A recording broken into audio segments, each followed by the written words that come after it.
Hello, and my story time now is all about a little boy named Philip and how he found the forest. Once upon a time, there was a little boy named Philip who lived near a home near the edge of a forest. Every day when he went out to play, his mother would say, "Now I want you to stay in the yard, don't go into the forest." "Why?" he would ask. "Because I don't want you to get lost," she would reply. For a long time he did just as his mother said, and stayed close to his home in his own yard. However, his yard wasn't very big, and he began to get kind of bored. Day after day he looked longingly at the trees that grew at the grassy edge of his yard. One day he wandered over to a tree. "Where is the forest?" he asked. He stroked its bark. The bark was smooth. "The forest is all the trees," the tree told him. "What trees?" Philip asked. "Where are all the trees?" "In the forest," replied the tree. Philip did not really understand what the tree meant. He moved on, looking at all the trees. He noticed that some of them had rough bark and some of them smooth. They had different shaped leaves, too. Wandering from tree to tree, and not thinking too much about it, he made his way deeper into the woods. After a while he looked around and realized he couldn't see anything but trees. "Oh," he said, "could this be the forest?" Just then a bluebird flew by singing a song. "I don't mean to interrupt," said Philip, "but is this the forest?" "Of course," the bird said, and sang away. "This is a forest, of course, this is a forest, of course." Philip scratched his head and he looked around again. "Well, I guess I'm in the forest, but now I don't know where that is, and I'm lost." He began to think about his home and his mother and his dad. He thought about his baby brother, and tears came to his eyes. The bluebird returned and perched on his shoulder.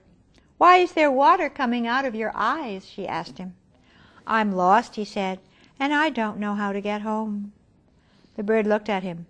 "You don't know where your nest is?" She cocked her head. "Why does that make water come out of your eyes?"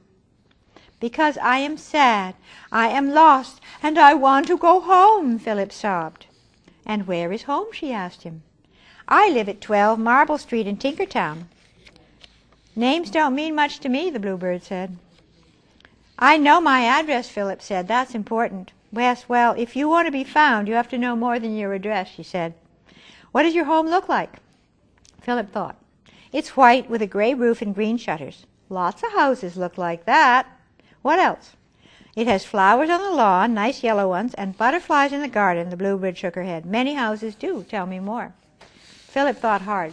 "The living room curtains are white," he said finally, "and the ones in my bedroom have orange and blue elephants on them." "That's good," the bird encouraged. "What else?" "We have a brown dog named Ralph and a white and black cat named Cindy." "Now we're getting somewhere," she said happily. She flew up in the air and began to twitter and flap her wings. Soon a crowd of birds gathered around, and she told them about Philip and how he was lost. Once she finished describing his home, they flew off to look for it. She came back and perched on Philip's shoulder. "My friends will find your home soon. Tell me, how did you get lost?" "I was looking for the forest, but all I could find was trees," he said sadly. "And then when I found the forest, I was lost." "Well, now that you've found the forest," said the bluebird, "what are you going to do?" "Go home," Philip said. "I want to go home and tell my mother when I find out where home is," he said. "Is that what you wanted? Why you wanted to find it?" "No, I wanted to find it because I'd heard about it. My mother was always talking about the forest, and I thought it would be fun to find. But now I'm not so sure." He looked around. The sun was going down, and the woods were getting dark. "I want to go home," he said sadly, and tears rolled down his cheeks. "More water," said the bluebird. "What makes the water?" "My eyes do when I'm sad, and right now I'm very sad." His tears fell faster. The bluebird looked at him. "I'm not sure what sad is," she said, "but I'll try to help you get home even sooner." She flew up in the air and twittered, and the branches filled with birds, all talking at once. Soon they quieted down, and a brown sparrow announced that he had found a house that fitted the description Philip had given him. "The sparrow will take you home," said the bluebird, "and I'll come along too so I can see where you live." The sparrow, followed by the bluebird, flew from branch to branch, and each time waited for Philip to catch up. Soon they were at the edge of the forest. Philip thanked the sparrow and flew away. "Now that I know where you live," said the bluebird, "I'll come visit." "And next time I visit the forest, I'll look where I'm going," said Philip. His mother and his baby brother were in the yard. He ran up and hugged her. "Where have you been?" she said, and she held him very tight. "I found the forest," said Philip, hugging her back. "Oh, Philip," she said, "all by yourself?" "No," he said, "the trees helped." She shook her head and sighed again. "Well, I guess you are old enough now to go into the forest," she said. She took his hand, and they all headed toward the house. "But the next time you're going to visit the trees, you go tell me first."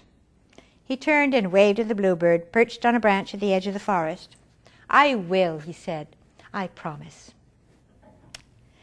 So that's our story for today, and I do hope that you enjoyed it and that you'll come back and hear more stories and enjoy your time at Heartwings Place with me.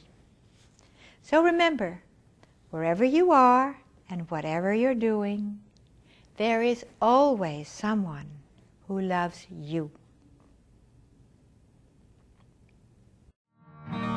Now it's time to say so long. Please come back and visit soon.